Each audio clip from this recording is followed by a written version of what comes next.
my distinct pleasure to be moderating the launch event for the new OECD publication, Does Higher Education Teach Students to Think Critically?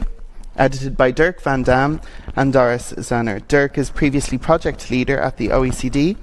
Doris is Chief Academic Officer at the Council for Aid to Education, or CLA in the US.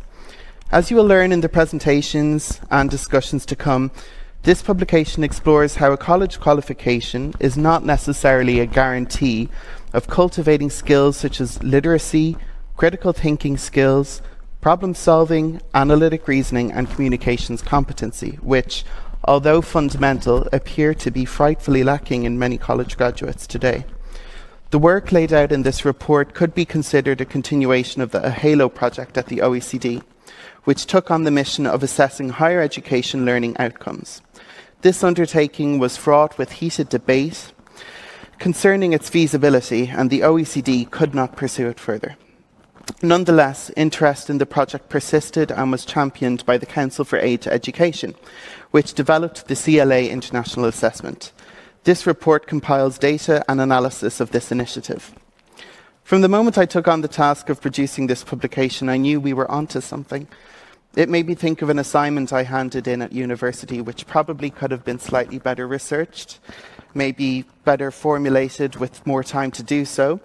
With the deadline looming, I consulted as many sources as I could to patch together an argument and reach the all-important word count. I thought that I was demonstrating that by quoting information vaguely relevant to the topic, I understood it. Needless to say, my professor, who came to be one of the champions of my academic career, invited me to her office to review this essay. Taking the cap off a red felt pen and highlighting every quote, or excerpt, I would say, exceeding 3 lines, which I had included as a standalone passage in order to complete it.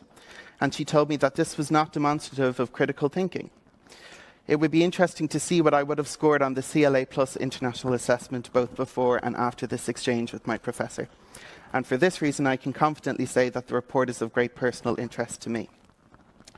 Joining me on stage today are Barbara Ischinger, former Director for Education and Skills at the OECD and promoter of the HALO study, along with Doris Zanner of the Council for Aid to Education, and Dirk van Dam, a previous OECD colleague of mine. Judith Eaton, former President of the Council for Higher Education Accreditation and CAO board member, has joined us online to share her experience and insights, and we will also hear video interventions from Andreas Schleicher, Director for Education and Skills at the OECD, and Bob Jayak, CEO and President of the CAE. Finally, our deep thanks to Zeit Stiftung, who have kindly agreed to host this event in the beautiful Bucerius Law School, and I will now pass the floor to Meinhard Weitzman, CEO of the law school, and then to Tatiana Mathiasen, Head of Education and Training at Zeit Stiftung. Thank you very much to both of you. Thank you very much for this kind introduction, dear Ms. Mathiasen, dear Ms. Ischinger, dear panel, dear participants in the room, as well as all the participants joining remotely. Welcome today at Bucerius Law School here in our moot court. Usually this place is occupied by young students who are interested to learn the rules that are the basis for our society. They have decided to study law. But what does that actually mean, to study law? Of course, legal studies are about the legal norms, about a certain syntax, it's about the context and its interpretation by the courts. But ultimately, history shows that simply studying and learning law is not enough to be a good lawyer. And by good, I mean someone who adheres to the reason of law, as expressed in the quote attributed to Gustav Radbruch, "Law is the will to justice." To reach this ultimate goal, we need the ability to look from the outside at the rules in force today and to ask critically what effects they have on the life of the individual and the existence of society. In fact, we have a chair about critical or the critique of law. That's why I'm particularly pleased that today's event, organized by the Zeit Foundation, the Council of Aid to Education, and the OECD, makes critical thinking itself as the core focus. I personally believe, and I do so in the spirit of the founder of the Zeit Foundation, Gerd Bucerius, that overcoming past and present challenges can only succeed if we teach ourselves, and above all young people, not to accept the circumstances, here in particular the laws, as something given, but to recognize and accept that they can be questioned and potentially changed. Since 2000, we have tried to be a place here at Bucerius Law School where this elusive qualification of critical thinking can unfold, grow, and consolidate. Law, in particular, thrives on debate. So our professors tell me again and again that in addition to our beautiful campus, it is the students who not only nod eagerly, but take sides and sometimes even disagree wholeheartedly that make working here so appealing. You might have wondered about the name of this room as a moot court. Moot courts are simulated court or arbitration proceedings where students learn to write memorials and subsequently practice the oral agreement. This trains both their debating skills as well as the passion to take sides. Consequently, we could not have chosen a better room to emphasize the need for critical thinking in higher education. Thank you very much. I wish us all an enriching evening. And I hand over the room to Tatjana Matthijssen. Thank you.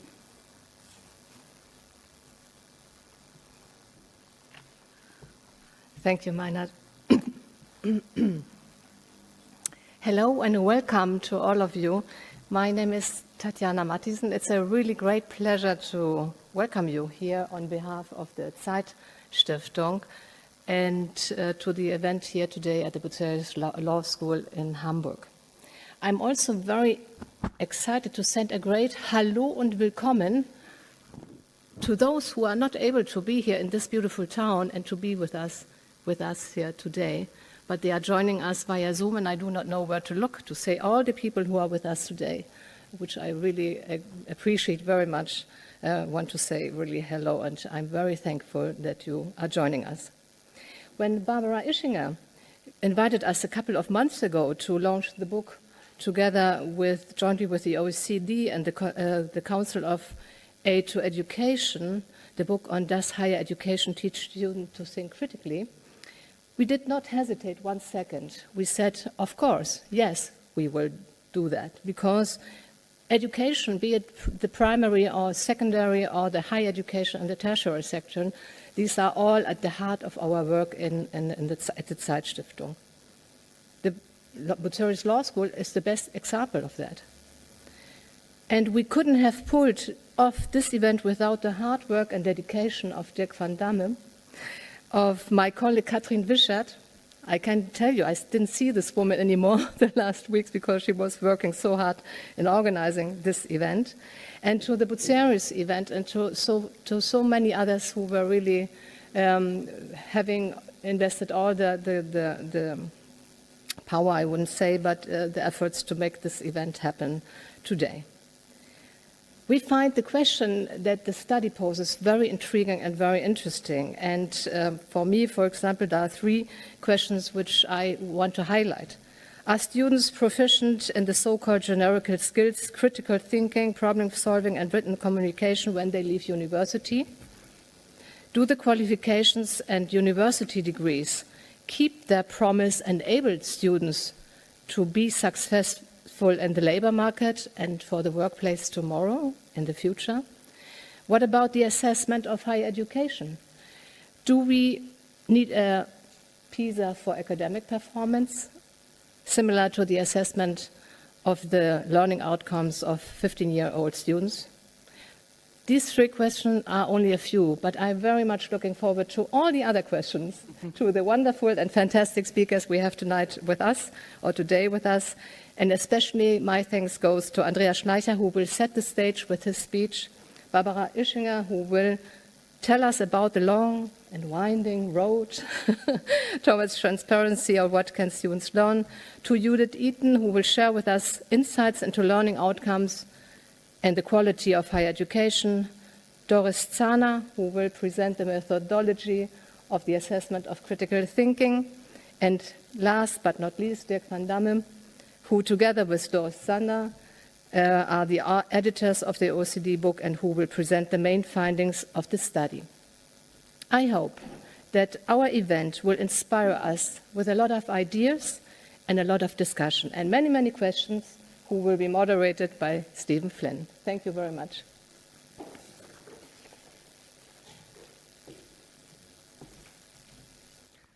I'm Barbara Ischinger. On behalf of OECD, I would like to very cordially welcome all the participants here in the room and, of course, the participants online. And you should know that 1,200 have registered online for this webinar. So this is very exciting. I promise our session will not be dull. You will hear some astonishing and impressive news. Let me thank Reinhard Weizmann, the CEO of the Bucerius Law School, and Dr. Hartung, the head of the Zeitstiftung, who just walked in, as well as, of course, Tatjana Mathiesen, also from the Zeitstiftung. She has really helped us a lot to make this work. And thank you for the hospitality. Dear online participants, I'm afraid you will miss the reception. Well, it would have been quite a challenge to host 1,200 people. So enjoy the evening also online. Thank you. You'll hear more from me later on.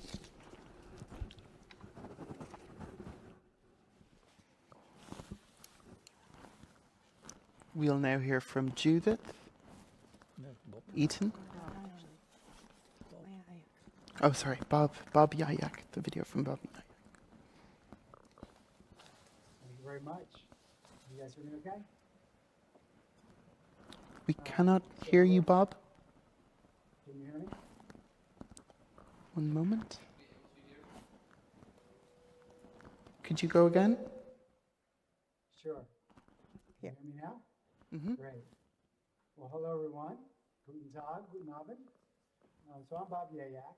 I'm the CEO and president of CAE, Council for Aid Education. I would like to welcome everyone to this very important event. I'd like to thank the OECD for the great partnership we've had over the years, our hosts for today's event, Zeitstiftung, our expert presenters, the authors of the report, the educators and administrators at each of the participating institutions, and most of all, of course, the students who did the most difficult work in taking the assessments. And last but not least, the CAE leadership and team that supported this international effort. So as you have heard earlier, this evening you'll hear about the importance of generic skills and from a variety of perspectives. But I think also you'll hear the role that organizations such as the OECD, CAE, and higher education leaders must play to provide students with the best chance of success in their future endeavors. And for those of you that don't know CAE very well, I'll just give you a quick little introduction. CAE grew out of the RAND Corporation, if you're familiar with RAND, and we maintain that same emphasis on reliable and valid assessment, providing insight into student proficiency. At CAE, our focus is on the student, and our mission really is to improve student outcomes. And as you'll hear in much more detail, we assess critical thinking, problem solving, and written communication skills through a performance-based assessment. We know these are the skills most in demand by employers, but we also know they're essential for academic success. So we are based in science. Our team is comprised of researchers and assessment experts and performance test experts. We're supported by a wide range of outside experts in assessment and translation, as well as everyone in the countries we work in. Our assessments are used both in secondary and higher education, as we believe the sooner students develop these generic skills, the better. In addition, we design and develop custom performance-based assessments for some of the largest U.S. education providers. And interestingly, we are now working with higher education leaders to create critical thinking skills instruction to support that student improvement and really to answer the question, what do we do with the results of the assessment? How do we help our students?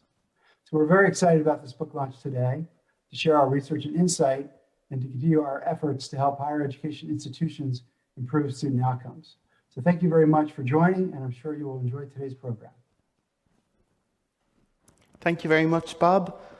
We're now going to hear from Andrea Schleicher, who is the Director for Education and Skills at the OECD. My congratulations to the publication. Does higher education teach students to think critically? It's such a relevant question. And it's at the same time one for which we have many opinions, but really very little evidence. This is a groundbreaking report that could change that. And it's the result of a really groundbreaking collaboration. On the part of the OECD, the credits go to my predecessor, Barbara Ischinger, who has been really the mastermind, the inspirator of OECD's work on assessing higher education learning outcomes. And also to my former colleague, Dirk van Damme, who's been pursuing this agenda relentlessly, despite many difficulties. And of course, it all builds on the Collegiate Learning Assessment, or CLA, by the Council of Aid for Education, which has pioneered and developed the instruments in collaboration with so many participating countries. What I personally believe this work will do is lay the foundations for placing greater weight on the quality of teaching in higher education. Teaching excellence really needs to attain the same status, the same recognition as academic research, which is still the dominant metric for valuing academic institutions. And whether you look at rankings published by the media or research assessment frameworks or performance-based funding. There are really powerful reasons to change this. And this project could be the cornerstone for that. University qualifications have become the entrance ticket for modern societies now. Never before have those with the right skills had the life chances they have today. And never before have those who struggle with a good education paid the price for that they pay today. I know there are always those who say, the share of young people getting into universities or advanced vocational programs is getting too high. Well, but they're usually talking about other people's children. And in the last century, they had probably argued that, we have too many kids going into high school. The evidence is really clear. On average, across OECD countries, men with at least a bachelor's degree earn over $300,000 more than what they pay for their studies and lose in earnings by studying. When you compare that with those who've only got a high school degree over their working life now. And taxpayers too get over $200,000 more for every graduate than what they invest in them. It's really hard to think of a better investment at a time where knowledge and skills have become the currency of modern societies. And very important, despite the rapid rise in graduates, we've seen no decline in their relative pay, which is so different from those with poor qualifications. But it's also clear that higher education is a really expensive entrance ticket to the knowledge society, not just in financial terms, but also in terms of the time and energy that young people invest in that. And of course, people typically only get, one of those tickets. That makes it so crucial to get it right. And that is all about the quality of learning outcomes. Measuring learning outcomes really helps us keep the finger on the pulse of what really matters in higher education. We all know that longer years of study don't automatically translate into better jobs and better lives.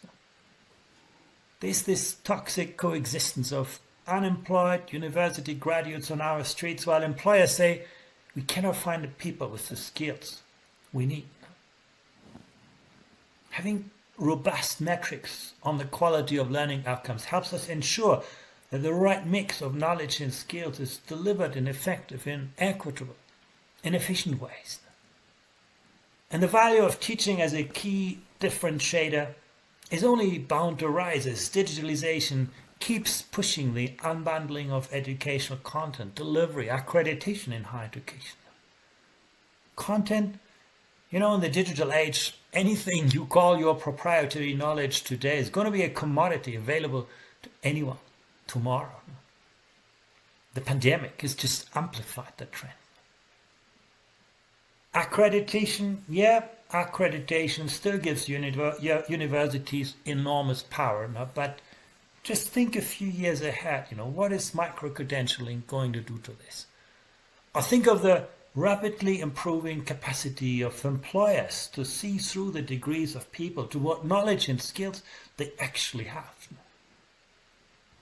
So that leaves the quality of teaching as perhaps the most valuable asset of modern universities. And it's going to become harder to hide poor teaching behind great research. Over the last 30 years or so, the focus of higher education already changed rapidly in response to the changing nature of work and the forces of digitalization.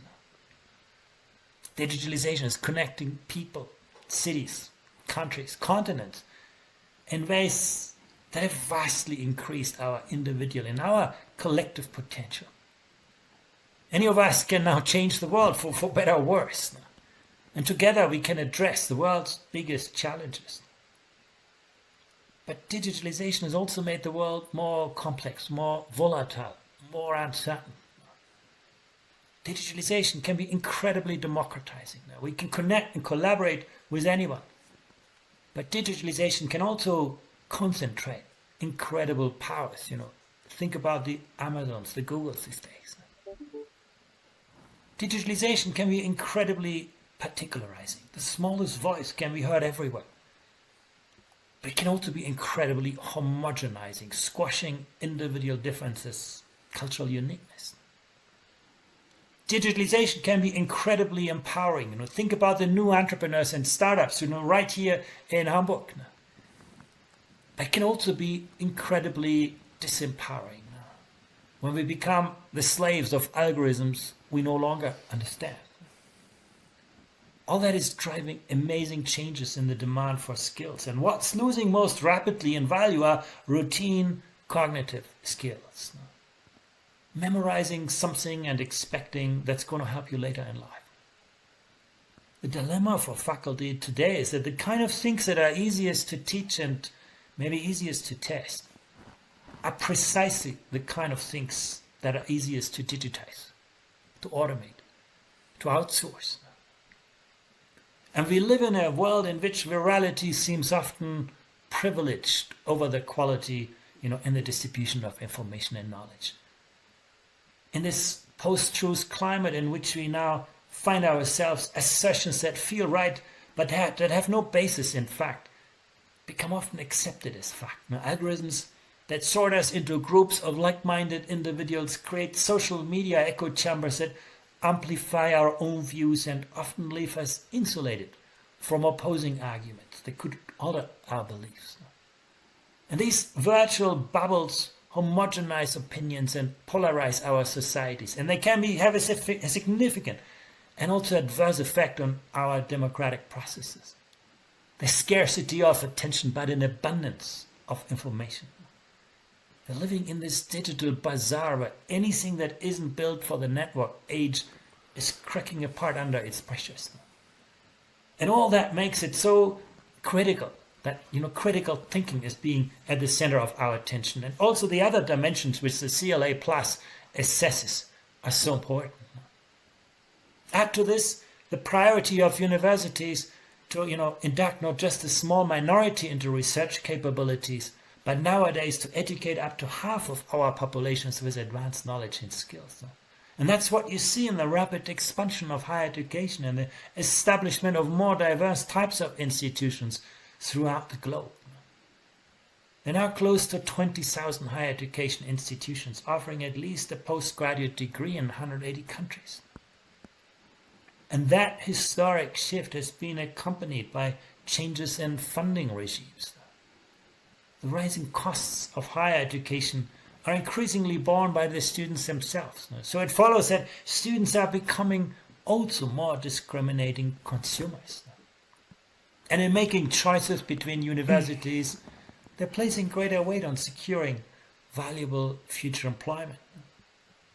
That's why institutions need to provide more relevant knowledge and skills through more effective teaching and learning. The reality is that most measures of education still focus on retention, on progression, on completion. But if we want to enhance the performance of higher education, we just need to know more about the practices in higher education that drive better student learning, that drive better graduate outcomes. Without such data, judgments about the quality of higher education will continue to be made on the basis of, flawed or simplistic rankings that are not derived from outcomes, nor even outputs, but often just from idiosyncratic combinations of inputs and reputation surveys. I've asked myself many times why your groundbreaking work hasn't, taken hold faster. And I found no good answer, except perhaps that it would disrupt the current business model of governments and universities. The fact that you have now shown that, this can be done, we can develop reliable measures of learning outcomes across cultures, across education systems. It should create very powerful momentum. That's why we should celebrate today, and please count on the OECD to do whatever we can to help you advance this agenda. Great. Barbara, if you'd like to take the podium. So, the long and winding road towards transparency on what students learn. There are not many adventure stories in the world of education. Let me introduce you to a rare exception. The publication you see today, Does Higher Education Teach Students to Think Critically?, was born in very storm weather, and its ancestor, the AHELO project, Assessment of Higher Education Learning Outcomes, was pronounced dead several times. But like a cat, it has several lives. In this brief presentation, I invite you to learn more about the adventure of AHELO and the struggle for survival of this worthwhile program in higher education. In 2006, higher education ministers gathered in Athens for a ministerial conference, which, by the way, was under attack by revolutionary students and had to take place on a police-protected island. Maybe this wasn't the best birthplace for another OECD hot topic. Angel Gurria, who had just assumed his mandate as Secretary General of the organization, chaired the meeting and succeeded in convincing the ministers to embark on an ambitious new project for assessing higher education's learning outcomes. The proposed project fitted well into the main agenda of the ministerial, entitled Higher Education, Efficiency and Equity. The success of PISA was on everybody's mind, and the time seemed ripe to initiate a comparable initiative in higher education. The announcement was received as a great coup, and this remarkable phenomenon was quickly picked up by the media. After numerous meetings with representatives of International University Association, of European and international organizations, of national ministries, of individual universities, and also of media, and after heavy preparatory work with international experts in the domain of assessment and higher education, the AHELO feasibility study took off in 2008.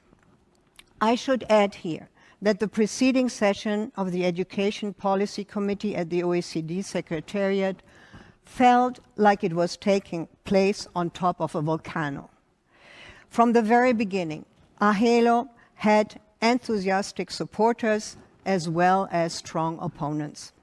At the Secretariat, we worked hard, not only on our presentations for the committee, but also on our hospitality skills to ease the tensions during the evening reception.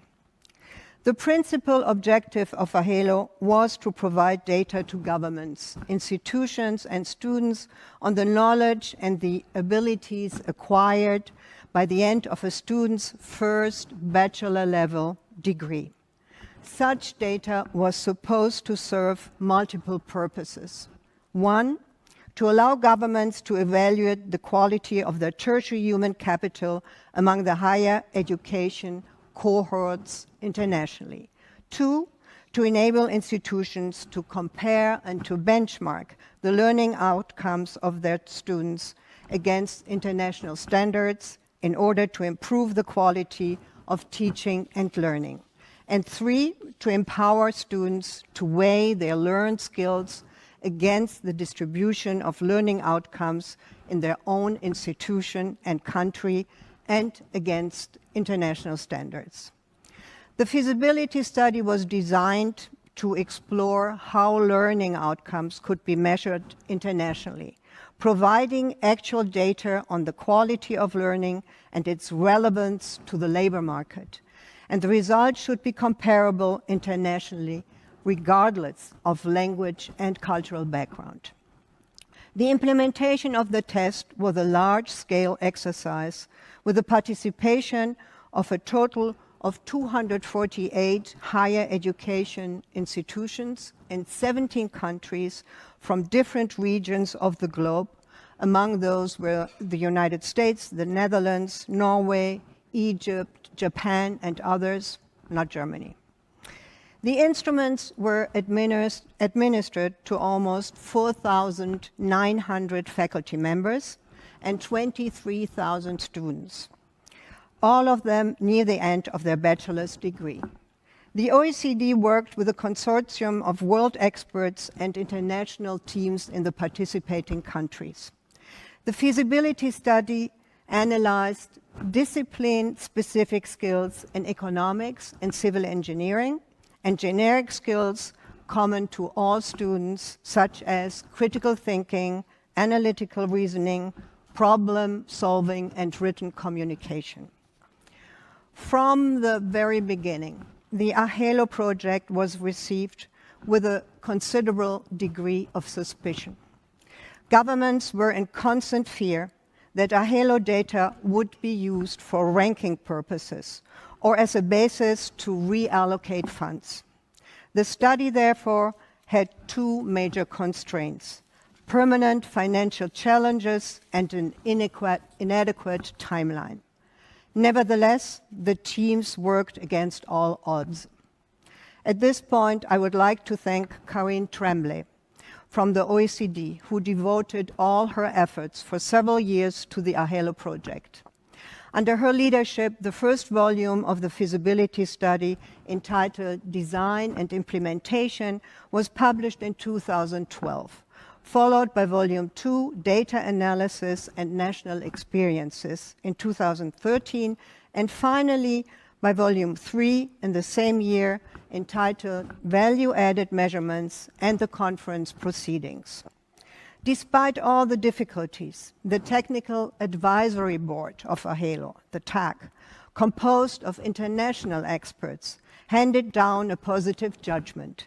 According to the TAC, the AHELO feasibility study constituted an unprecedented multinational data collection effort at the level of higher education. They stated it was soundly executed and provided many lessons that would inform national assessment efforts for many years to come. We at the OECD were enthusiastic with this decision. As Karine Tremblay resumed perfectly in the conclusion, and I quote her, "The AHELO feasibility study has fulfilled its mandate and has successfully demonstrated that assessing learning outcomes in higher education is within reach, even in disciplinary fields that were considered to be much more challenging than the measurement of generic skills." However, as you heard, the breakthrough did not occur. While a number of countries have taken steps with initiatives in this direction, like Australia, the United States, Brazil, Mexico, and the UK, there was no majority vote in 2015 for a large-scale implementation of the project. Harsh communication, like the one between the American Council on Education, co-signed by the Association of the Universities of Canada, with our former Secretary General of OECD, Angel Gurria, is only one example of the mounting pressures against AHELO. The back and forth correspondence was given online publicity, showing how prominent the agenda had become. Today, an online search for AHELO may surprise you with a number of articles and studies that have been produced in the meantime. Personally, I find that governments and national associations are very short-sighted. Sooner or later, a single country or a private enterprise will pick up this international agenda and use it for propaganda in some countries or universities. Remember what the Shanghai ranking did to European universities on the research sector? We live in times of the so-called science diplomacy, so vigorously exercised by a growing number of governments. What can they deliver and offer in terms of teaching quality of their universities? There will be more pressure from a critical audience, especially from students and their parents. In countries with high tuition costs, the demand for more transparency and accountability will grow. The publication, Does Higher Education Teach Students to Think Critically?, will bring more light into this area. Let us offer it as another window of opportunity to change course and to shoot for an international assessment of learning outcomes. Thank you, Dirk van Dam, and thank you, Doris Zahner, for pursuing this sensitive agenda further, and thank you to all partners involved in this endeavor. Good luck. I wish you success with which your work deserves, and may the cat live again. Thank you very much. Now we're going to hear from Judith Eaton, who's going to kindly present remotely. And this is Learning Outcomes and the Quality of Higher Education.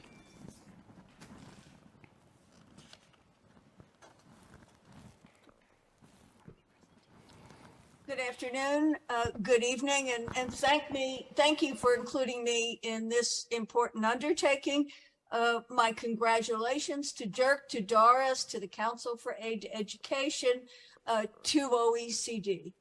I want to take a few minutes of your time to talk about the intersection of critical thinking skills, quality, and quality assurance.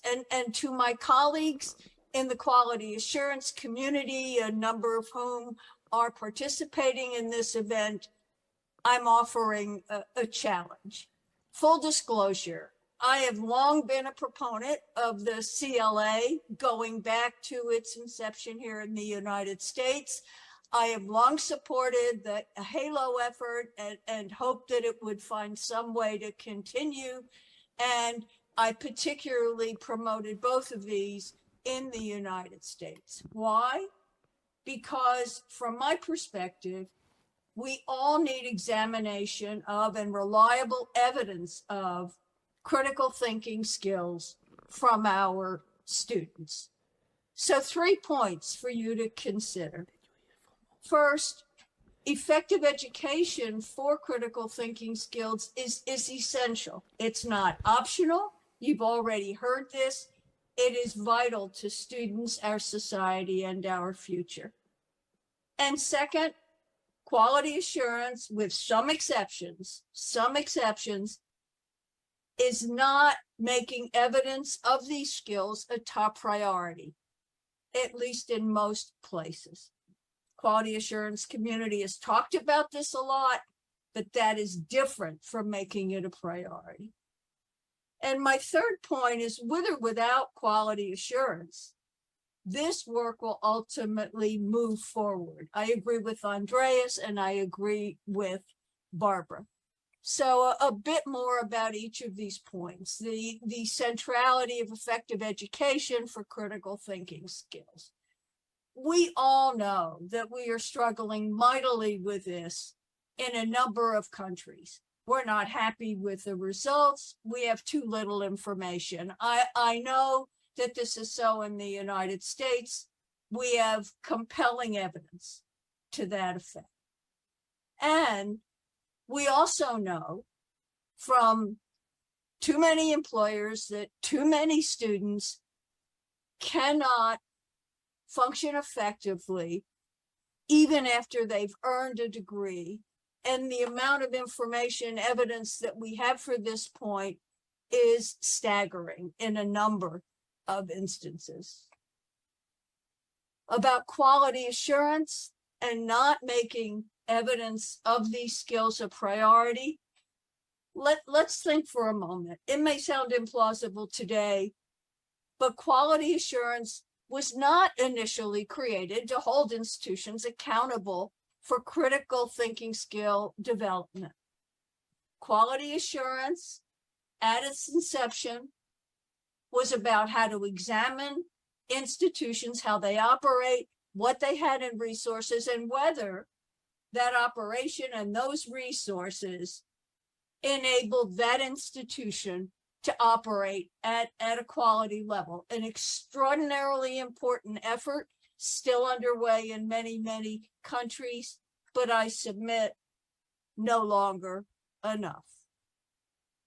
My third point, with or without the intervention of quality assurance, we will move forward with the work of examining critical thinking skills.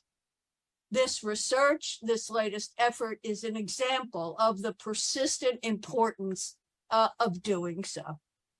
And let me point out that to be implemented, examinations like CLA Plus do not need to engage quality assurance.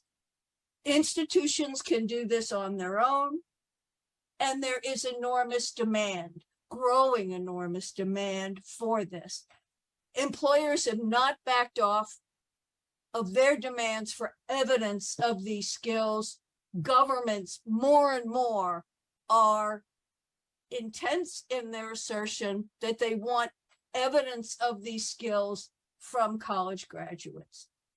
And over time, these same employers and these governments working directly with the institutions, I submit, are likely to focus more and more on the information that CLA Plus provides and other examinations might provide.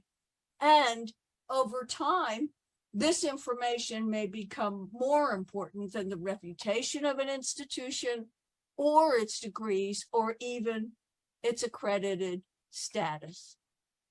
So where does this leave us? These are vital tools. CLA, this research, this focus on what students learn.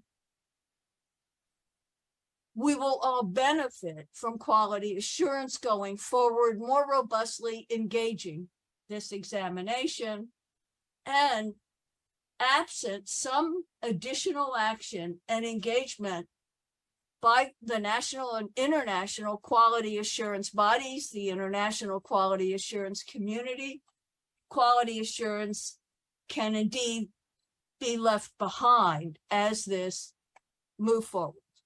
We need quality assurance to engage and to lead.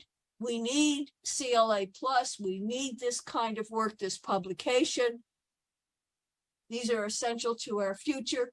Let's establish a partnership. Thank you so much. Thank you very much, Judith. And now a natural progression is to pass the floor to Doris, Chief Academic Officer at CAE, and she's going to present on the methodology behind the assessment.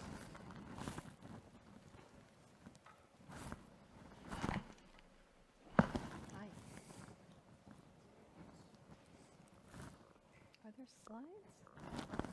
Mm-hmm. Hello, everyone. And thank you for being here both online and in person. It's a pleasure, and it's wonderful to be in Hamburg. It's a lovely, lovely city. As we've all heard, does higher education teach students to think critically? And I'm just going to give you a little teaser, because you should buy the book and read the report. But before I get started, I would like to just acknowledge and thank all of the people that have involved in this. Particularly Dirk, we've been talking about this publication for years and years, and it's finally here the day, particularly for us. The OECD and Zeitstiftung and the Bucerius Law School, thank you so much for hosting this wonderful event. All of our international participants and authors. So Dirk and I are here as editors, but we have so many participating authors that have used the CLA instrument in their countries to measure higher education students' learning outcomes in terms of critical thinking.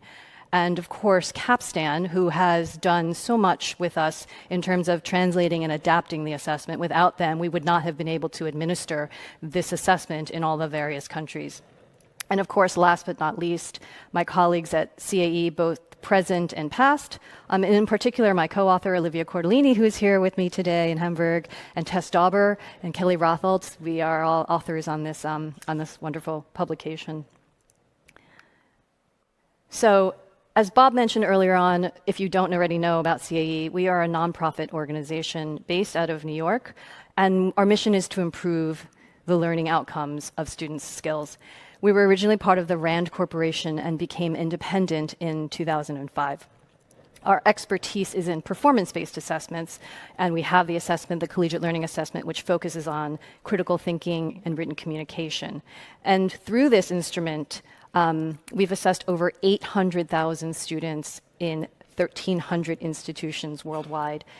We were part of the AHALO project, and as part of that, we were the generic skill strand, and it was an older instrument called the CLA. So the plus part of the CLA, in case you were familiar with the AHALO project, is really this individual student focus, which Bob mentioned earlier. We're really looking at improving student outcomes. So critical thinking, they are essential for success.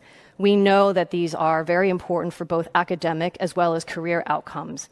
And proficiency in these skills are predictive of academic and career outcomes, which is one of the findings that we have in Chapter 7. It's a predictive validity study.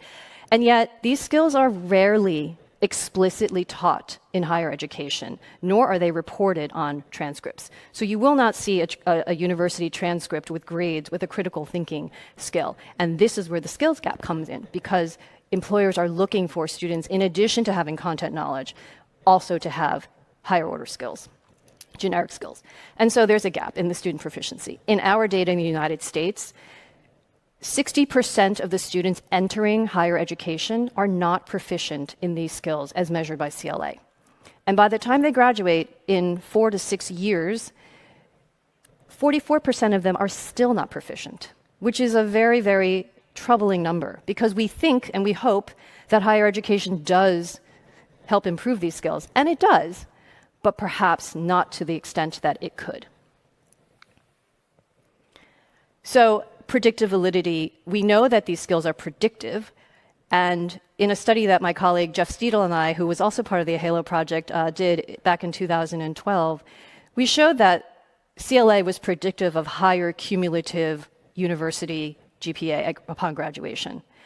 And in Chapter 7 of the book, my colleagues and I show that it is also predictive, using a longitudinal study, that it is related to higher education outcomes and post-education outcomes as measured by salary, employment in their field, as well as graduate school admissions.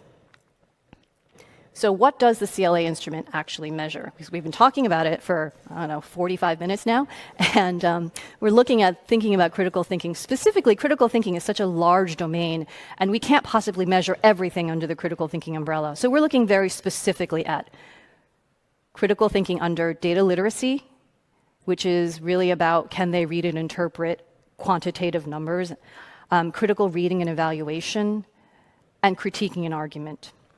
And under the written communication umbrella, it's how well can students write and make an argument, as well as their grammar and punctuation and vocabulary that they use in their language. And since this is an international project, we are looking at not just English, but in all the different languages of the participating universities and countries. So this is, as I mentioned, a performance-based assessment. And we use real-world scenarios. So we put students in a way that they might encounter something in their real life.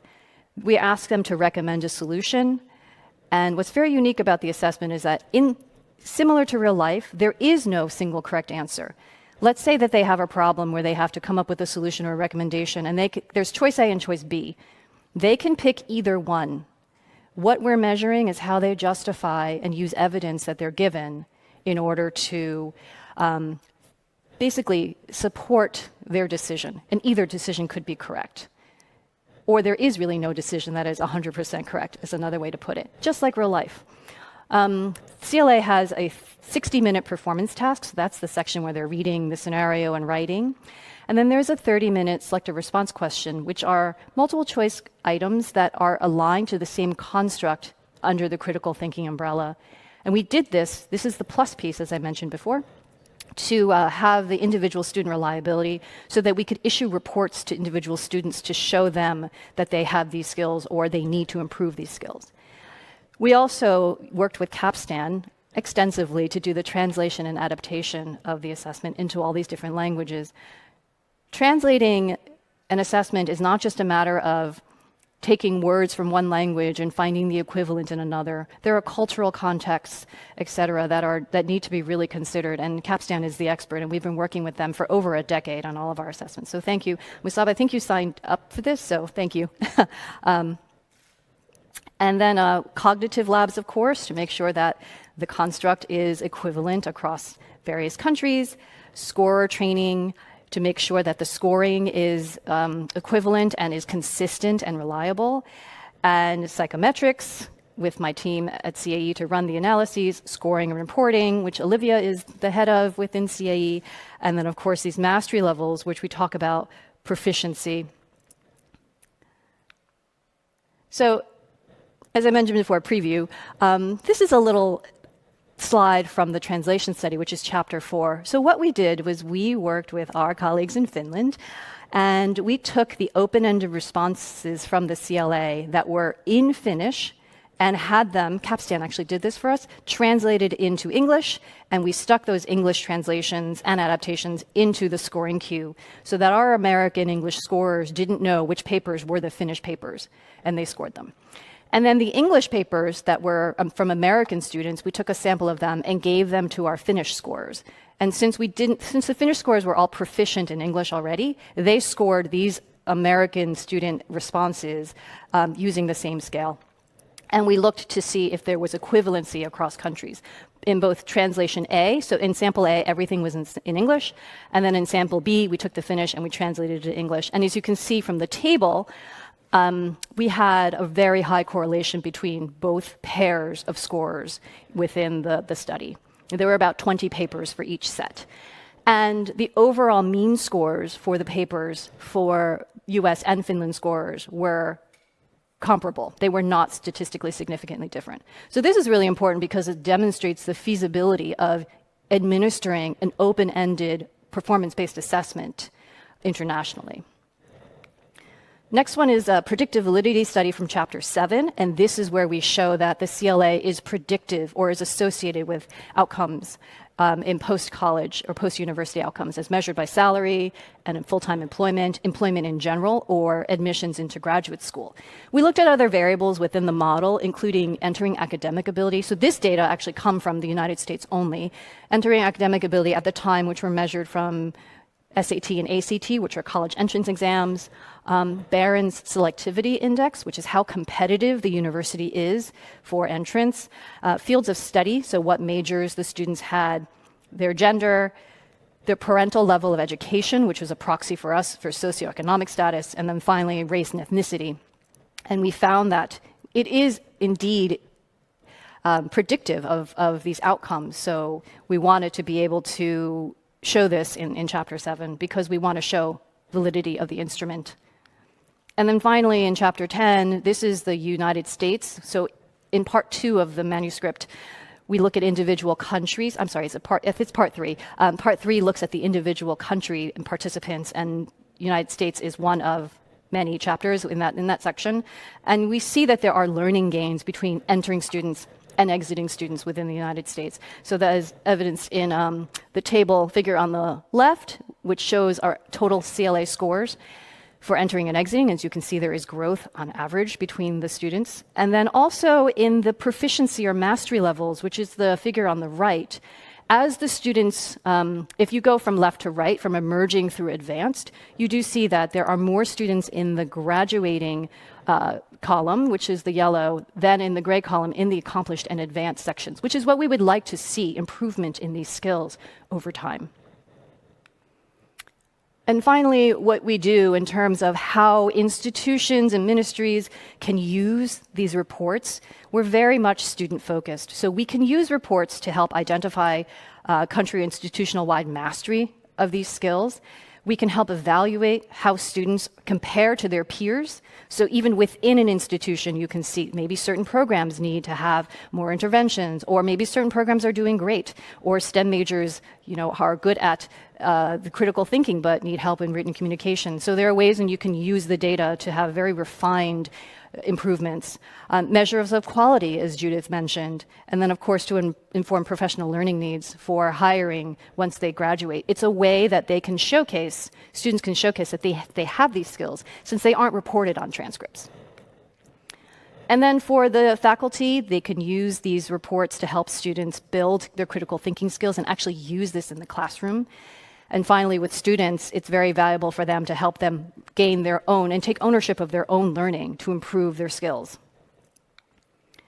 So at the end of all of this in this report, we basically came to three conclusions. They are essential for academic and career success. So this is very important. And everyone that we've spoken to agrees with this.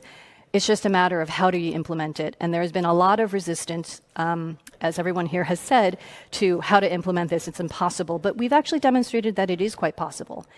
It can be reliably and validly measured in a cross-cultural context. We show this through a halo and also through this report that it is indeed possible to do it.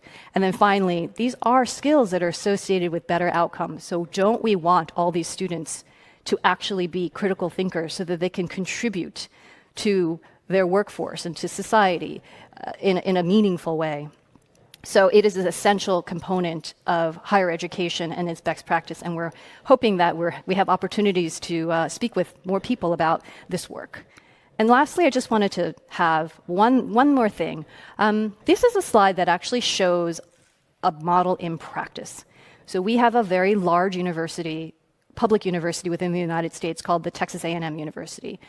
And the Mays Business School within Texas A&M has decided to partner with CAE to improve the ability of the students to think critically. So their students already do very well, but they wanted to be able to do better.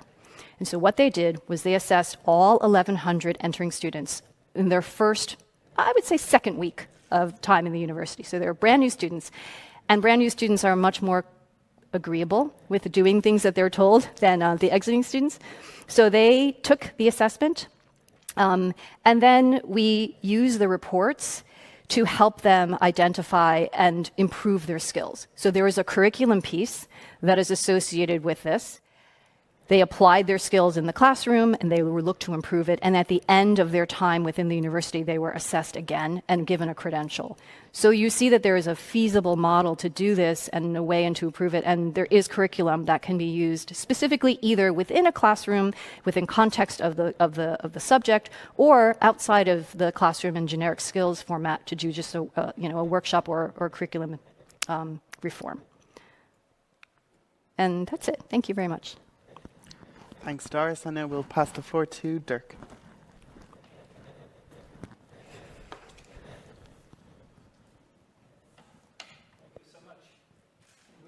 And wherever you are in the world, for the online participants, good day, good morning.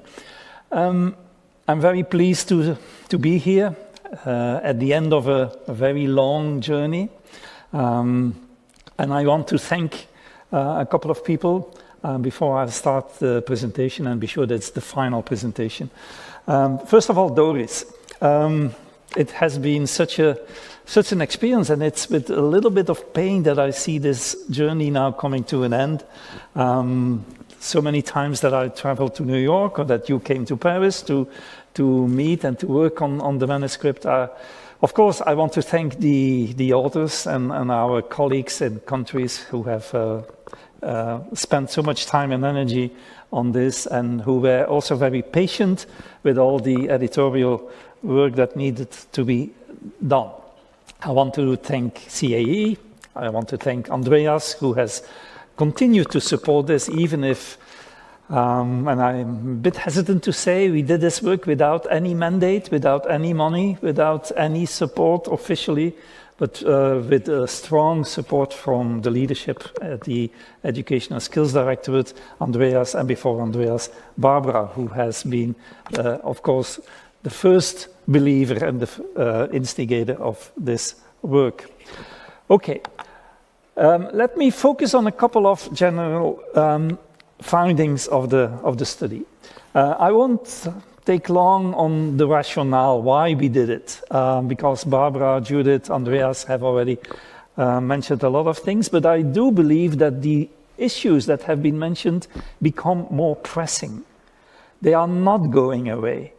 I think there is a real danger that university qualifications lose their signaling value. And we see this in the reactions of employers.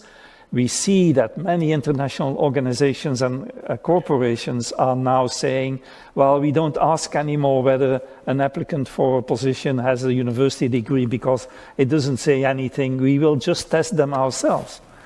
And that's really taking place. Generic skills such as critical thinking are becoming increasingly important because of technological changes, digitalization, which Andreas also mentioned, because of mobility on the labor market.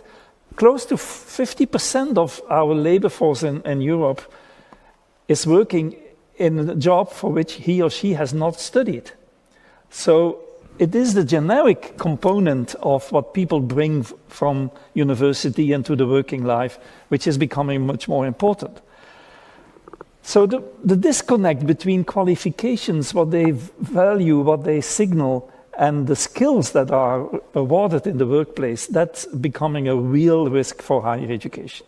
And if higher education is not taking this risk serious, it really takes a very challenging future. So we don't have a lot of data. That's already very clear. We don't have metrics on what the student learning outcomes can be, on teaching and learning quality, despite the fact that universities say, yeah, this is our primary mission. But we are evaluated on the basis of our research, we are evaluated on the basis of our internationalization effort, of our connections to industry, but the primary mission of teaching and learning, we just don't know what's happening. And that lack of transparency is really a very important issue, and one of the reasons why we think that this work should continue and why we thought that it is worth doing it. A few words on the project itself. So it started actually after what Barbara described as the failure to reach a consensus in the constituency of the Education Policy Committee at the OECD. And a couple of countries said, well, we don't want to leave this here. We don't want to stop this here. But yes, there is no mandate, there is no money. So they convinced Andreas and myself to silently, prudently continue the work. That's in fact the origin. So between 2016 and 2021, we have been working patiently with a number of countries. Originally, there were more countries than the ones who are now in the book, because some dropped out, some showed interest, and then they came to meetings and then they left. So the potential was bigger, but let's say the 6 countries who are now reporting their results in the book, they are the diehards. They did really, they were the strong believers, and they moved the project forward. The OECD did not provide any financing. All the efforts at institutional and national level are financed by institutions and countries themselves. CAE provided the instruments, provided the data analysis, the psychometrics, the translation efforts, etc., etc. So a big thank you for that. And the role of the OECD was to be a kind of platform to coordinating efforts, to bring people together, to discuss issues, and to see where this could go. In this effort, over 120,000 students have been tested. Most of them, of course, in the United States, where CAE had this long tradition of doing the assessment, but also, as you know, in other countries. Italy was the first to follow the United States, Mexico, the United Kingdom, Finland, and Chile.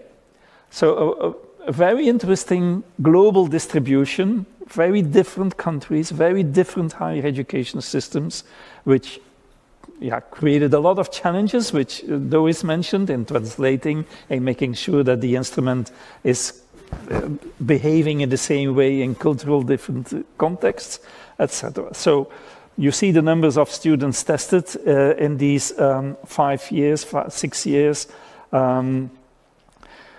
All countries did implement the test for entering students and exiting students, except for Italy.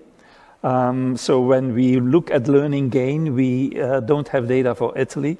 That's a bit a pity, but all the others did as well. Very different systems, and you will see in the country chapters that the country experiences are also very divergent. And it was a difficult effort to bring this together and to make one story out of it. We did this by pulling all the data together in one big international database and to make sure that the data were matching each other and that they could be compared. And I will give you just a few highlights from the analysis of this big international database. In line with what Doris mentioned already for the United States, the average of all the country averages is that 45% only of the tested students are proficient in critical thinking and the skills that the CLA Plus instrument is testing. This is not much. This is not something to be proud of.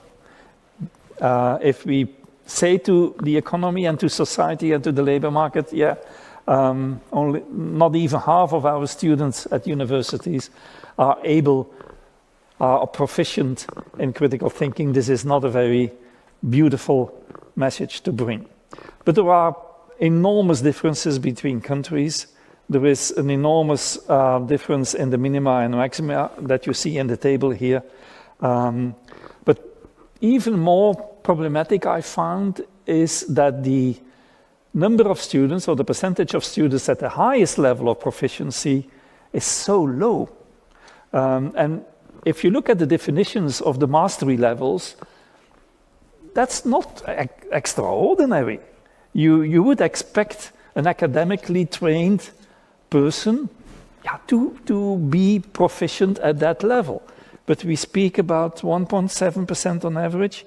In best country, 3.7% of students.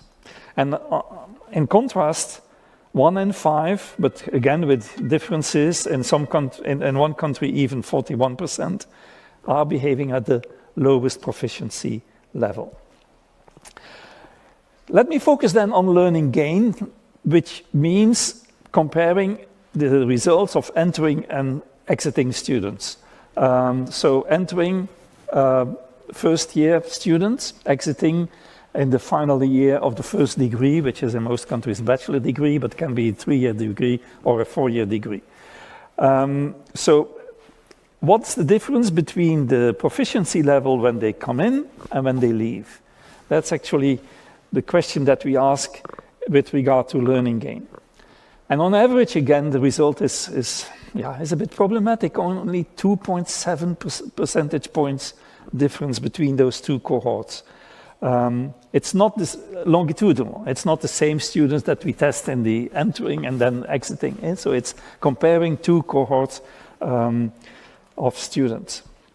So the learning gain in critical thinking, it exists. It is not what we aspire or desire that it would be. But again, huge differences between countries. You see it, and I'm coming back to this with this slide. You see the 5 countries which have data on learning gain, so not Italy. Deliberately, we did not name the countries for the simple reason that it would just be methodologically not correct. We don't have representative samples. We have countries with small sample sizes, and on the basis of 2,000 to 3,000 students, shaming and blaming a country is not what we want to do. We just want to highlight differences, and the differences are real between countries, but maybe with representative samples they would look differently. But you see that, and I found that very, very interesting, that the arrows in the 5 countries are not the same. Actually, you have countries where the low levels of proficiency in entering students are high, so very few entering students with high levels of proficiency, but they do an effort and they are realizing a learning gain. Country C does not realize any learning gain. On the contrary, and exiting students slightly perform worse than entering students. But country D has already a high level of proficiency with entering students, and it even succeeds in improving the proficiency when students leave. So the message is, it is not about selection effect, because that's an argument that you often hear. Universities saying we have to work with the students that we get in, and it's all the fault of primary and secondary school education. No. Of course you work with the students that you get in, but you have the possibility to do an enormous pedagogical effort and to bring students to a higher level of proficiency, like country D is doing, and in some degree also country E. So the learning gain is completely independent from the proficiency level of entering students. So that's where the teaching and learning quality comes in. It's not only determined by the students that you get in. There is a possibility of realizing a very high teaching and learning quality environment which makes students develop those skills. The second question that we asked is, what is the role of social background, of socioeconomic status? And we know from PISA that this impacts very much on student learning outcomes. One of the follow-up analytical questions that I have is, I want to compare the impact of socioeconomic background in PISA with that we found in this study. But intuitively, the impact in higher education is a bit lower than in secondary school education, which is maybe understandable. But parental education background plays a role. It plays a role, and it means that there is a selection effect in the students entering universities. They are not equally distributed. They are not fairly distributed in society. But interestingly, also the learning gain is affected by socioeconomic status, in this case parental education background, which is a reliable proxy for socioeconomic background. So the learning gain, at least among non-US countries, is slightly higher when the parents have a higher education qualification. So that's an interesting observation. But in the United States, that's not the case. And I found that one of the most interesting findings of the report. We have the idea that the United States higher education system is highly inequitable, that it's that it has a lot of inequity built in it. And in Europe, we sometimes say, well, we are proud that we have more equitable access. But the learning gain in US higher education institutions is more impressive than in Europe or other places that we have examined, and is less connected with socioeconomic background. You see that students with lower parental education background, they do as well in learning gain than students with parents who have a university qualification. Only in the US, not in the other countries. And the next question, I forgot the number I used, field of study. Are there significant differences between fields of study? And the answer is yes. And this is not surprising because in US data before this project, we already saw differences between fields of study. And it's very strange to see business studies so low. And the difference is really significant. On the top are humanities. Humanities really do a good effort in raising critical thinking skills of their students. Also social sciences and the natural sciences. More applied fields of studies do less well, which is actually a little bit problematic. I don't find it a positive result that critical thinking is associated with very advanced academic learning, like in the humanities, social sciences, and natural sciences.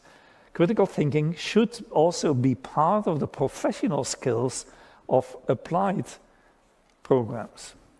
And that's maybe another interesting thing to consider and to follow up. Field of study in the US, it's basically the same with some slight differences. I will not go into detail. So a couple of key takeaways, if you want to have a very brief summary of the general findings of this report. Only 45% is sufficiently proficient. The learning gain is small, but with huge differences. Performance level of entering students are not related to learning gain. So there is no relationship between the selection effect and the education effect. Impact of parental education background is significant, but the selection effect is stronger in the US. But the impact of parental education background on learning gain is less important in the US. Significant differences between field of study, both in entering students as in learning gain. Okay, I don't want to take too much time and I don't want to go into detail on individual countries. Finland is a very interesting case, because it adds a couple of elements to the analysis that are already made, and Jani is here, who is the coordinator for the study in Finland. It is a very interesting implementation in Finland because it's a system-wide implementation with a sample which is more or less considered to be representative because so many institutions in Finland participated.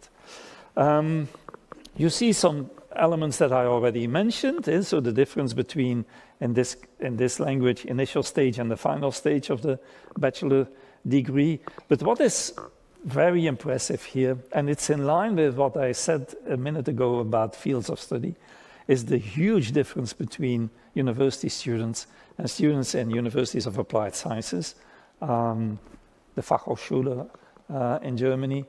And for countries with a binary education system in higher education, I think this is a very important observation. It needs to be replicated in other countries with a binary system, but it's something that is specific to those systems because, of course, in the United States you have an enormous variation of institutions, but it's not possible to link that to, for example, the Carnegie classification in the United States or whatever. But in Finland this is possible because you have those two big chunks in the system. Also very interesting in Finland, in the Finnish chapter, is the gender differences in favor of female students. Female students score significantly higher than male students. This could also be the case in other European countries. And again, as in other countries, a significant impact of students' prior educational trajectory and family background.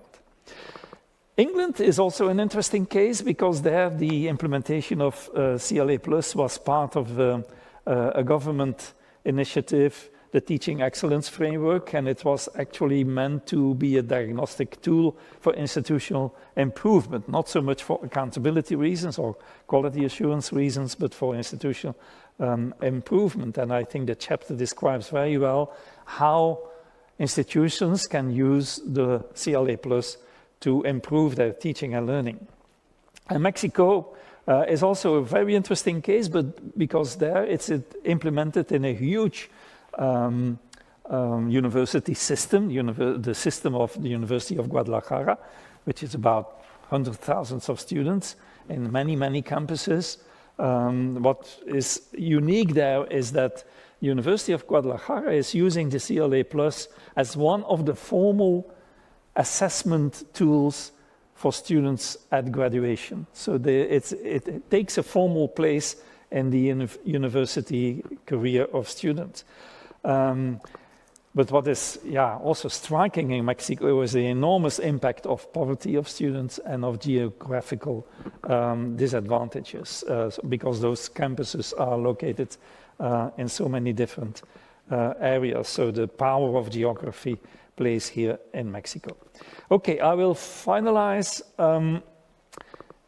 You have to take into account the limitations of the study, even if I'm very proud and very confident about the study. We did all possible efforts to guarantee the methodological qualities and to make sure that what we say is supported by the evidence in a scientifically robust way. There are limitations. We don't have representative samples. Sample sizes in some countries are not sufficient even, maybe. And there is a selection bias. That's probably one of the biggest challenges, that students drop out of the test, do not complete the test, stay away because they are not obliged to take the test. So there is a real selection bias. And we also found that student engagement, there is a very nice section in the book, I forgot in which chapter, about student engagement and effort. We see a very clear correlation between the effort that students took in doing the test and the results of the test. So student engagement is a very important element. And I think a follow-up study should really take this forward. But the positive conclusions is, first of all, it is feasible to do this. Critical thinking is a difficult construct. It's not so easy to test as just content in a certain discipline. So it is difficult to do, but the instrument is there. The instrument is valid. I can really, I have no stakes in CAE, but with the hand of my heart, I can say this is an excellent instrument. It does what it's supposed to do. It does it well. The psychometrics are fine. The reliability, the validity, predictive validity, all aspects are fine. It's not evident to develop such an instrument. At the beginning of this effort, I actually did a study of all possible instruments of generic skills in higher education. And actually, there's a long list. I came up with maybe 30 different instruments available in the world. And because I was a bit afraid of the criticism, the OECD is again teaming up with CAE, and why CAE? And that was an argument during Hello, etc. And OECD has to have good reasons if it partners with this organization. But the quality of the instrument is what is really convincing me. There is no real competitor. Maybe the only competitor is the the test of the Educational Testing Service in the United States, but it does something different. It is not going into the heart of critical thinking. So it is feasible, and there is an instrument. Students are improving their skills, and it's actually the entire distribution which goes upwards. It's not specific parts of the distribution which improve and others which don't improve. It's the entire distribution which goes up, which is a good thing. So if universities are doing what they are supposed to do, they do it for all students. But the learning gain is not what we expect from higher education. That's maybe the most important message.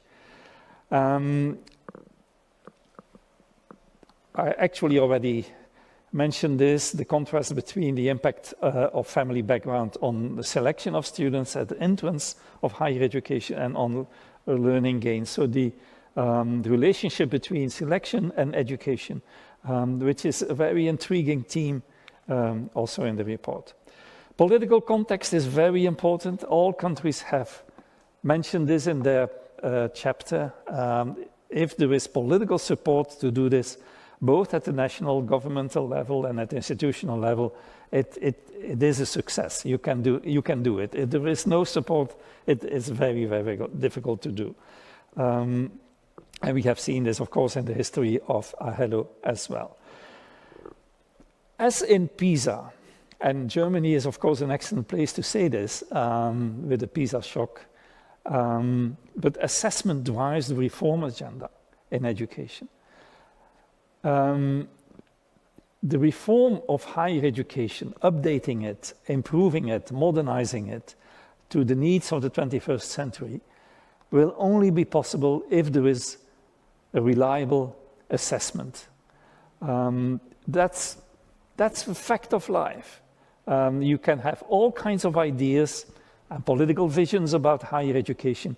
If we don't have the data, if we don't have the assessment of what students actually learn, there will be no reform of higher education. So that's a lesson from PISA and a lesson from this exercise as well. And finally, student motivation is critically important. I know that CAE is thinking of all kinds of developments to improve student engagement and digital badges, for example, a student having a kind of micro-credential able to show to an employer, I succeeded in this test. The students need to have something that answers the question, what's in it for me, in order to drive their motivation and their effort. The prospects are, it's an open question. There are real prospects. I hope that this book triggers countries and institutions to move forward, because it is a major tool, not only for benchmarking and accountability, but also for quality assurance, for improvement, for students, and for employers, for the stakeholders in higher education. And I'm apologizing for taking too much time, but I thank you very much for your attention. Thank you. Thank you, Dirk. So we're now going to open up the floor to a question and answer session. We'll do it for half an hour till 8 p.m. before I close it. And we'll take questions from both the room and all of you that have been participating online. So I must admit, Doris, we got a lot of comments when you presented. A lot of people want to ask you questions. So I'd like to start with you. Okay. First of all, could you elaborate a bit on the psychometric validation of the assessment, and how is proficiency determined? So, for example, when you say that a percentage of students aren't proficient. So we conducted a standard setting study where we convened a panel of experts that actually took the assessment themselves and then set standards or descriptions of student, how should I put this, of student performance and these characteristics that demonstrate the different levels of proficiency. So emerging and developing each have their own set of skills that they can do, but a lot of the description is how can they improve to become proficient. And so proficient, accomplished, and advanced, the students earn proficiency and they're able to do, for example, they can read the documents and they can answer the question and come up with a recommendation, but they aren't able to cite all the evidence, or they're not able to refute and look at the counter argument. And as they become accomplished and advanced, they're more able to do that. So it was done with a standard setting study, which is standard practice for assessments. Brilliant, thank you. Dirk, a very interesting question for OECD staff or previous staff. How much is the learning gain of higher education measured by CLA Plus in line with findings from PIAAC? Yeah. I think grossly it's rather in line. But PIAAC, of course, is an assessment of different competencies. It's literacy, numeracy, and problem solving. There are some constructs and also items which come close to what is assessed in CLA+. It would take a very interesting study to compare the two. Maybe that's something for the PIAAC team to pursue once the new PIAAC data come out in 23. But we saw more or less the same kinds of tendencies in the PIAAC data, and I reported on a couple of them in the first chapter of the book here. So, yeah, unexpectedly high numbers of students with low proficiency, and so there is some analogy between the two, but yeah, you should not confuse the different constructs with this. The two are assessing different things. PIAAC has its value for higher education. It has shown that a qualification is not signaling the same level of skills, even in the Bologna area. There are so big differences between some countries in the Bologna area, even if they now use the same qualifications. So that's something that we learned from PIAAC. But I think this study and the CLA Plus is going much more into the heart of what an academic education is. It is supposed to be about more than literacy, numeracy, and problem solving. Great. Are there any questions in the room? Yeah, Manuel Hartung. I'm with the Zeit Foundation.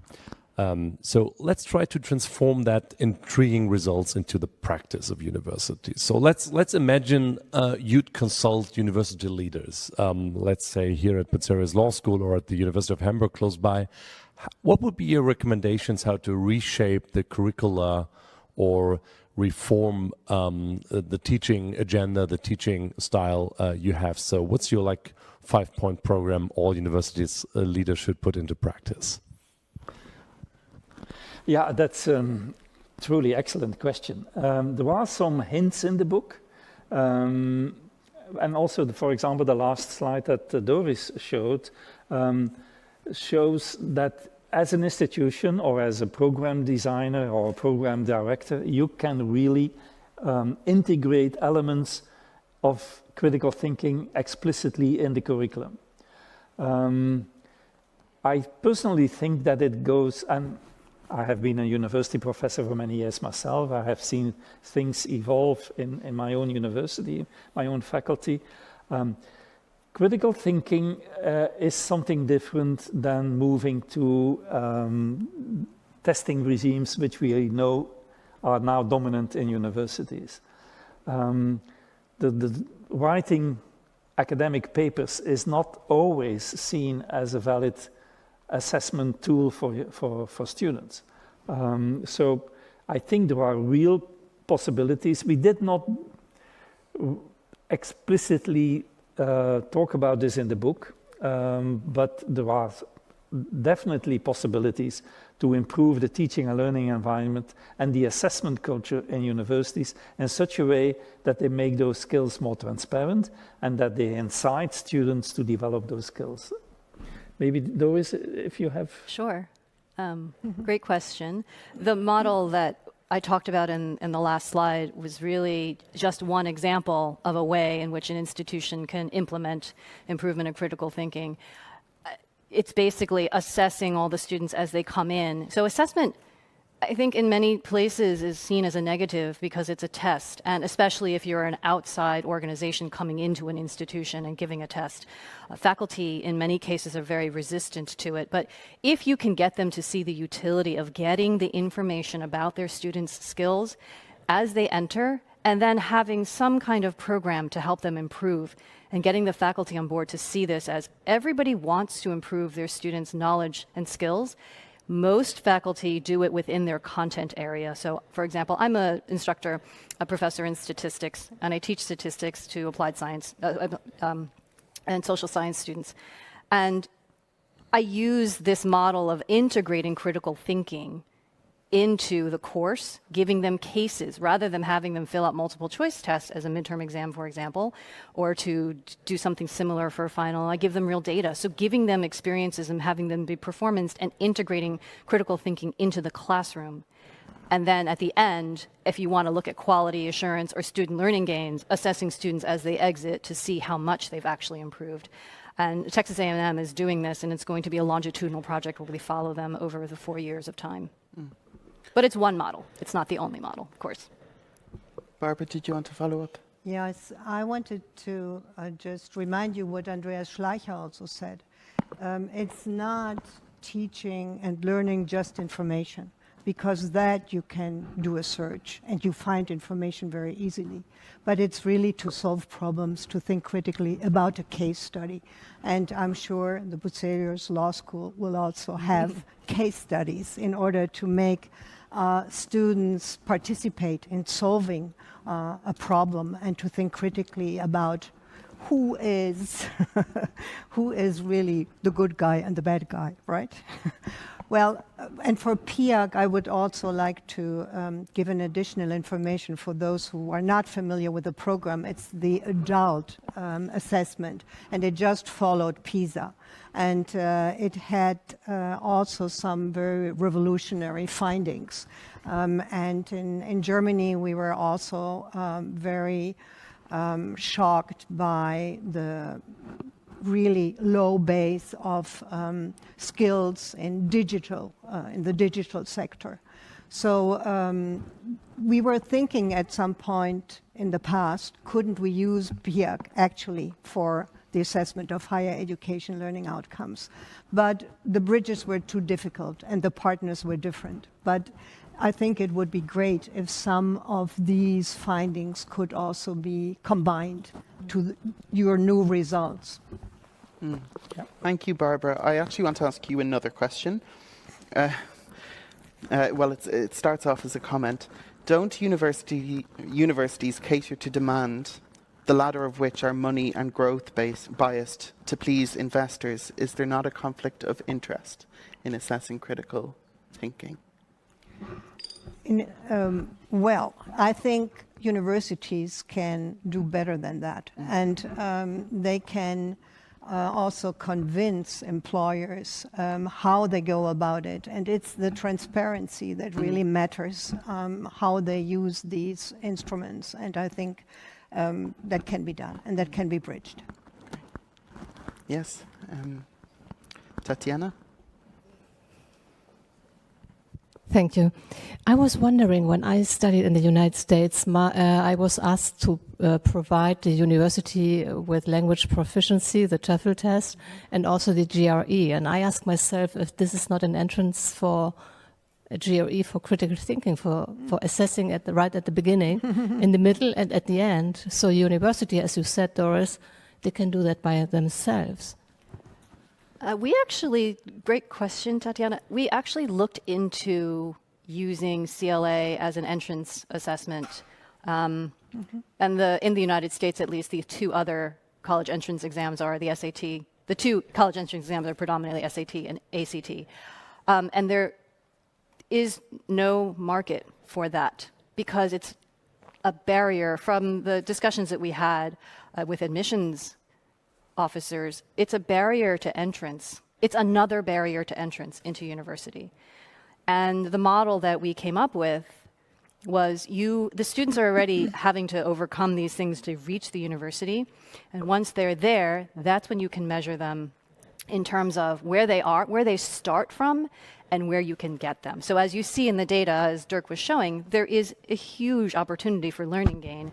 And if you know where your students start from, then you know what the interventions are. So really there was a lot of resistance to this idea of having another test be for college entrance, but there's very much, we see a need for it to be used for students once they have entered university to get them the opportunity to grow their skills. Thanks, Doris. We actually also have a question of the provision of micro-credentials Sure. for critical thinking. So how do we know that we measure by a test a construct that can be fairly labelled as critical thinking? Are you sure that we can measure it, assess it, certify it? Critical thinking and problem solving per se, they're not related to a specific field of study. And if yes, please justify. Sure. So this is a question that it was very much part of a Halo. Generic skills and the whole book, this book, shows us that indeed we can do this. We can measure generic skills, critical thinking. And as I mentioned in my talk, we're not claiming to measure all of critical thinking. Critical thinking is a huge domain. We measure very specific subconstructs within critical thinking, analytic reasoning, problem solving, and then the communication pieces. So, I mean, to say we measure all of critical thinking, no, I don't think any assessment can do that. But what CLA does is measure, and we do it very well, this analytic reasoning and evaluation and problem solving. We've demonstrated this successfully through the multiple countries where we've administered this. And if you'd like to know more about the methodology, you can read the chapters in the manuscript. Yeah, Thanks, go Doris. into much more detail. Thank you. Dirk, I have a very interesting question on the learning gain and parents' education. Can this be explained by the fact that more educated parents may have more money to support their children studying, and hence the children can concentrate on studying and work less? Intuitively, I would say no. I don't think it's a question of money. It's a question of pedagogical culture in the family. And that's why we tend to use at the OECD parental education background as a better proxy for socioeconomic status than income or employment levels or occupations of parents. So because we think that in education it is really about the stimulating family environment, reading books, having access to information, having discussions with parents at the dinner table. That kind of issues are supporting not only cognitive skills of students, but certainly also the advanced skills that we are now talking about. For maybe financial resources do play a certain role if you are limited in your learning opportunities because you have to earn the money for your own study. That can have an impact, but I'm not a big believer in the fact that everything is economic or financial. I really, because I am biased, I'm a pedagogical researcher by nature, so I believe in the power of pedagogy and the power of having a very stimulating parental environment. Thank you. Have we any more questions from the room? Yes, we do. Thank you. Yanni? Thank you all to all the presenters. My question probably is something that I should ask as a final question, but nonetheless I will ask it now. As we already heard from Barbara's presentation, AHELO was very controversial undertaking, and now that we listened to what we heard about this latest book, it seems that for sure it's feasible to measure the learning outcomes of undergraduate students, whether they are generic skills or something else. And there are lots of limitations, of course, involved in that. But I mean, that's true for all the other large-scale assessments that we have, like PISA and PIAAC as well. But my question is that what are the next steps to keep the cat alive? I mean, does OECD have something in his or her pocket to keep this initiative alive? Because like I said, in Finland, we've been very favorable towards AHELO, and also we now continue in measuring the generic skills of undergraduate students in the future as well. But it would be nice to know if there would be great company of other countries joining us in the future as well. So thank you. Maybe I can answer, first of all, in a broad sense.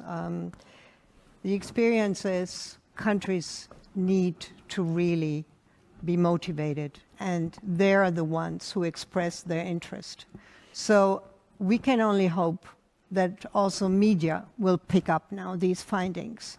And with the help of media, we could really see an echo in society.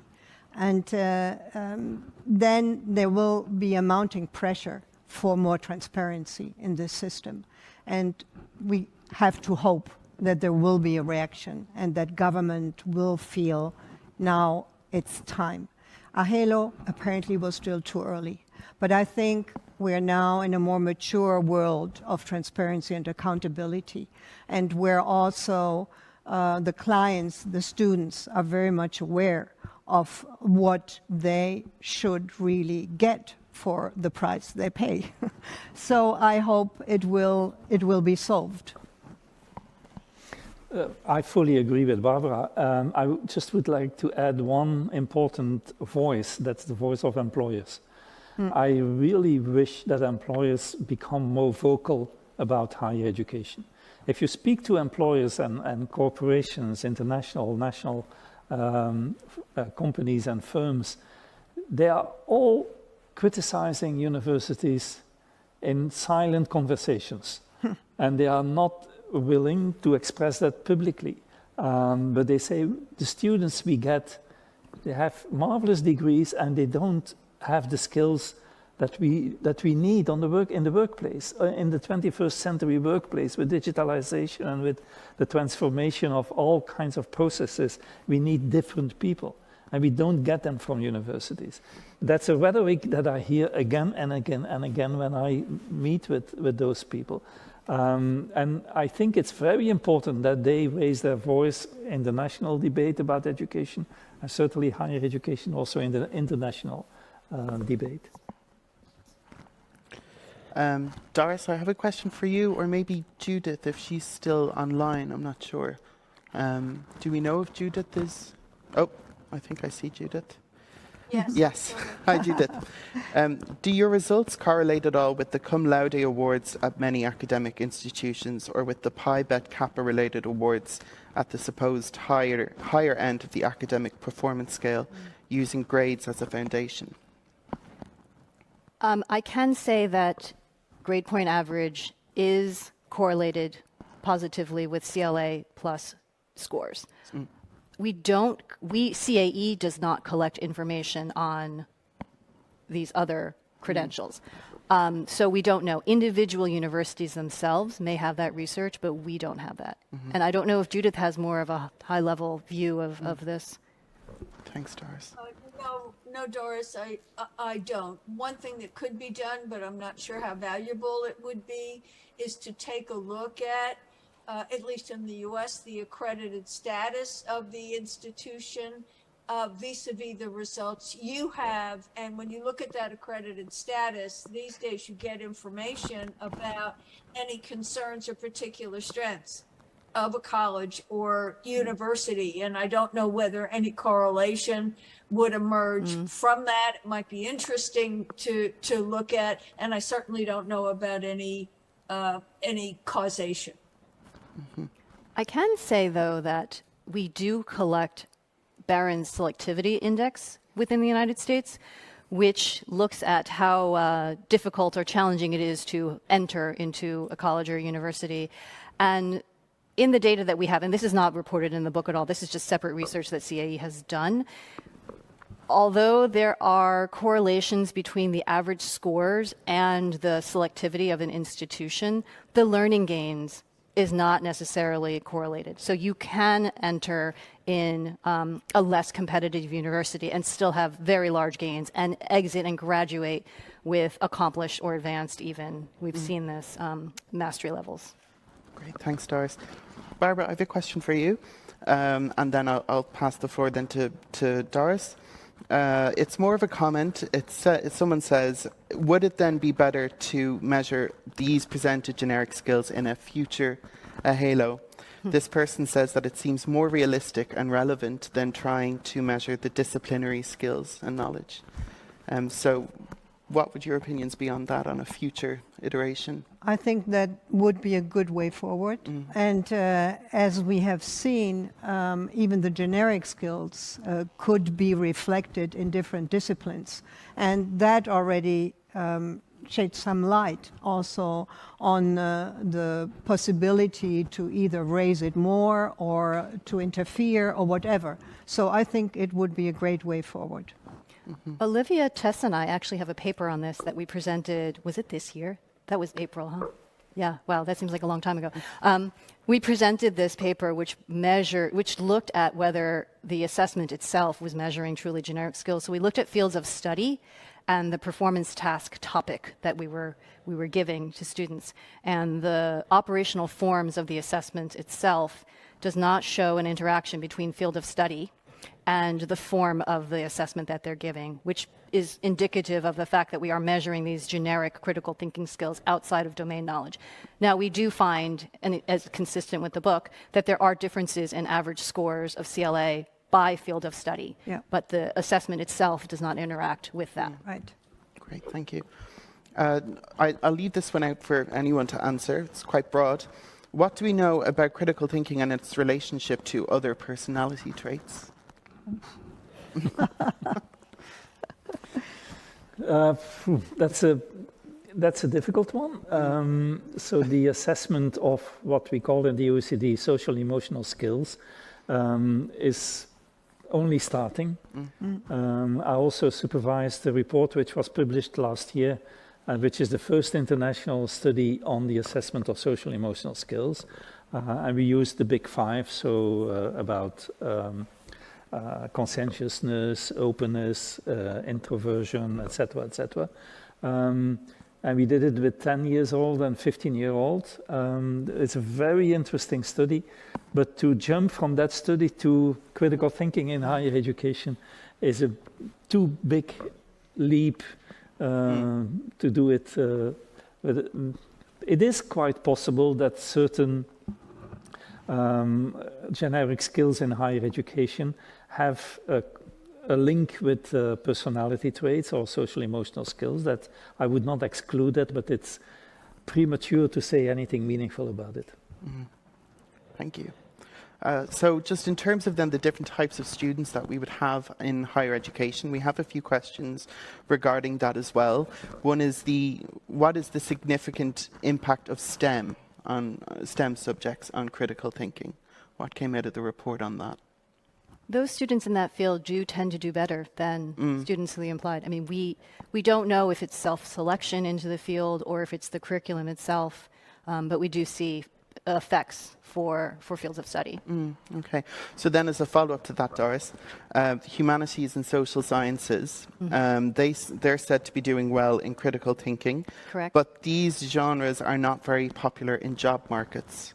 So this person asks... I would argue that that's not necessarily true. Okay. I mean, I think you can have a career as Dirk mentioned. There are students who are in different fields professionally than what they study within the university, and that's what generic skills are for. They're good for. If you are proficient in these critical thinking skills, you can potentially work in other fields other than outside of social science. I fully agree.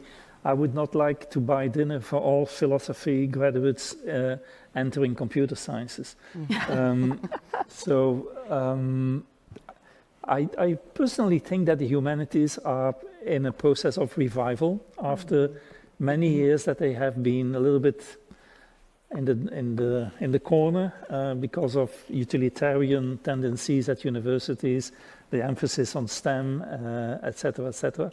But I do think that there is scope for a bright future for the humanities, and the fact that they are scoring so well in critical thinking is probably a good sign for that. Great. Do we have anyone else in the room that would like to ask a question? No. I have two more I'd like to ask. All right. So the first one, I'll direct it mostly to Judith and Doris. So someone has asked, will there be a follow-up study? can an individual university take part? What is the future of the assessment, and what would you like viewers of this webinar to take away from this meeting?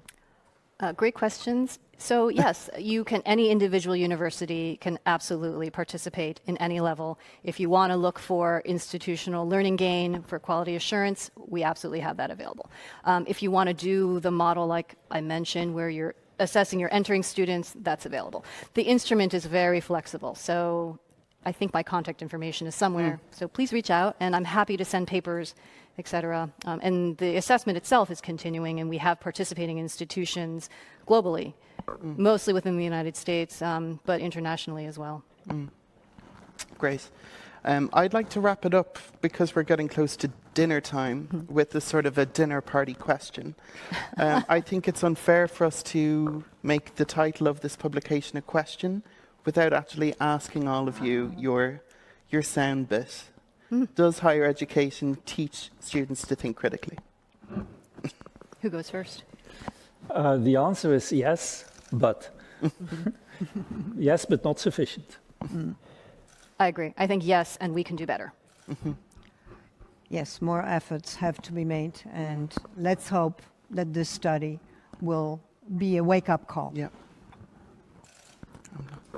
I think that's it then. I would like to thank you all for coming, for your very interesting questions. I'm sad to kind of see all this wrapped up now, because I've also been working very hard with Doris and Dirk. So with that, yes, I'd like to thank you and invite you then to enjoy a drink and mingle a little bit. Thank you. Thank you. Thank you.